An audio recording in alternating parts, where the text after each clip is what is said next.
안녕하세요. 백사 목사입니다. 오늘은 9월 8일 목요일 아침입니다.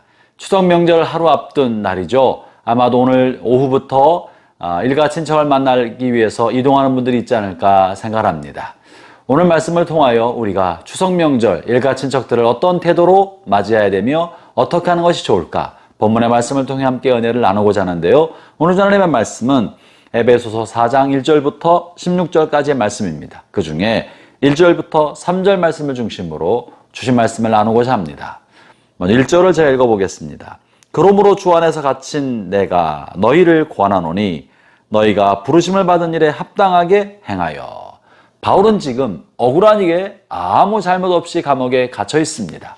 억울한 일을 당하여 억울한 처지에 있는 것이죠. 그럼에도 불구하고 자신의 삶의 처지가 억울하고 잘못된 손해를 지금 보고 있지만 그럼에도 불구하고 바울이 권면하고 있는 내용이 있습니다.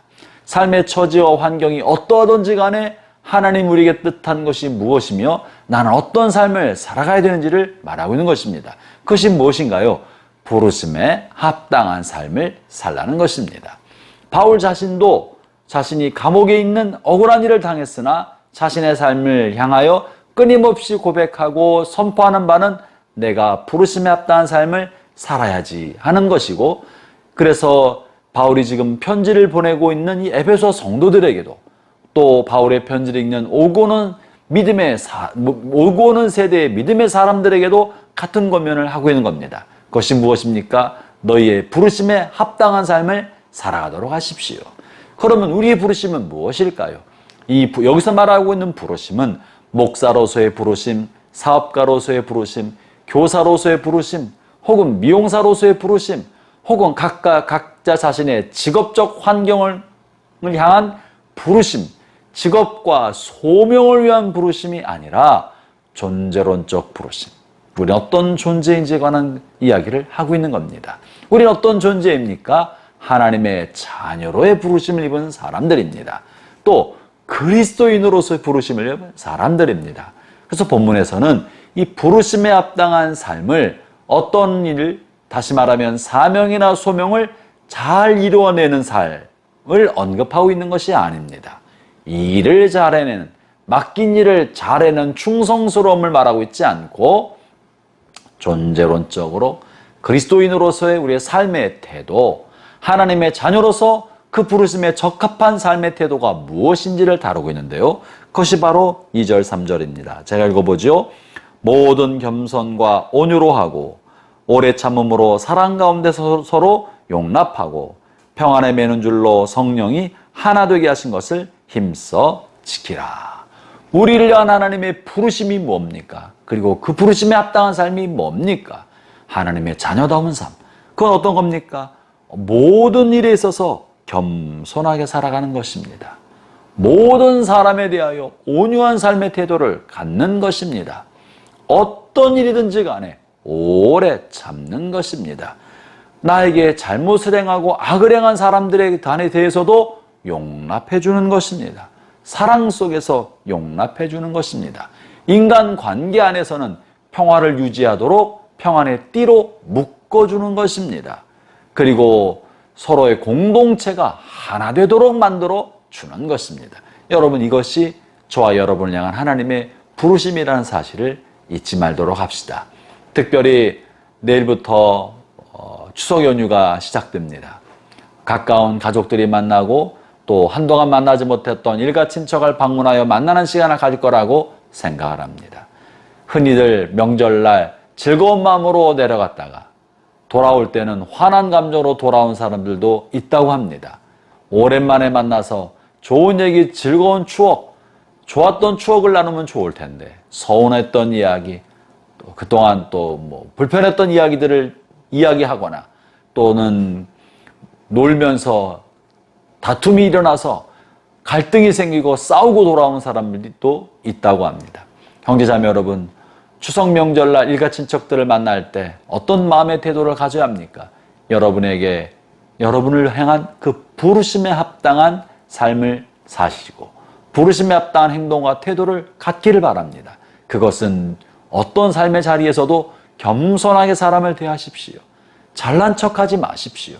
돈을 많이 벌었다고 사회적으로 어느 정도 신분을 얻게 되었다고 이런 일을 하였고 저런 일을 하였다고 잘난 척하지 마십시오. 늘 가까운 가족을 향하여 겸손한 태도를 가지십시오. 주장하는 자세를 갖지 말고 가르치려 하지 말고 훈계하려 하지 말고 온유한 태도로 사람들을 대하십시오. 불편한 이야기가 있어도 지난 오랫동안 서운했던 것이 있어도 여전히 참고 오래 참고 지내십시오. 부족함과 연약함을 사랑으로 용납해 주십시오. 우리 자신이 실수가 많은 것처럼 다른 모든 사람도 실수가 있다는 사실을 알고 나와 생각이 다르고 나와 가치관이 다르고 삶의 방식이 다른 여러분의 가까운 가족을 향해서도 관대한 마음과 관용으로 너그럽게 용납하십시오. 이것이 그리스도인으로서의 삶이고 우리를 부르신 부르심에 합당한 삶인 것입니다. 무엇보다 온 가족이 하나 되도록 다투지 마십시오. 오죽하면 주님께서 평안에 매는 줄로 꽁꽁 묶어라 라고 했겠습니까? 관계는 자칫하면 깨어지기 쉬운 유리와 같아서 말 한마디 잘못 던진 것이 그 유리를 산산조각으로 내버릴 수가 있는 것입니다. 그러므로 가까운 사람에게 대해서도 말을 조심해야 합니다. 말을 가려살 줄 알아야 합니다. 가까운 사람일수록 말을 조심하고 가려할 때 그 공동체 인간관계는 평안함으로 유지될 수 있는 것입니다.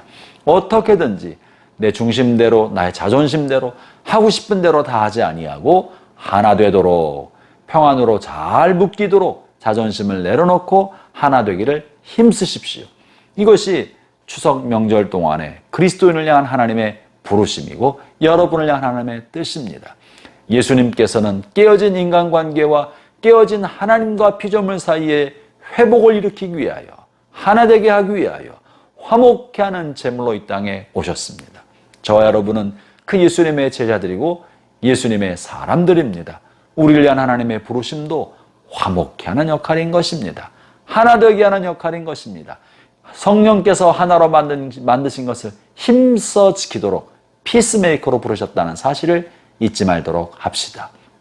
우리가 피스메이커로 부름받았는데 나의 자존심 때문에 나의 감정 때문에 과거 일에 대한 분노 때문에 처리되지 않은 서운함 때문에 이것이 촉발되어서 관계를 깨뜨리고 모처럼 만난 관계를 어지럽히고 분란을 일으켜서야 되겠습니까? 사랑하는 형제자매 여러분, 여러분은 이 모든 깨어진 관계를 화해시키고 화목하게 만들도록 부르심받은 평화의 사람들이고 피스메이커고 화목케 하는 직분을 받은 사람이란 사실을 잊지 마십시오.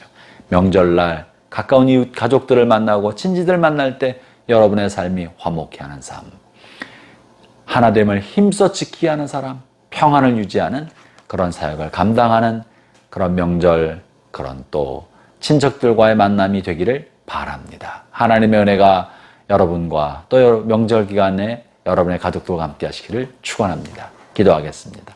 하나님 아버지 감사합니다. 하나님, 저희가 하나님의 자녀요 그리스도인으로 부름받았사오니 이 부르심에 적합한 삶, 합당한 삶을 살게 하여 주시고 우리가 만나는 모든 인간관계 안에서 선한 영향력을 미칠 수 있도록 하나 되게 하는 축복의 통로가 되도록 주님 저희를 사용해 주옵소서. 예수님 이름으로 기도합니다. 아멘.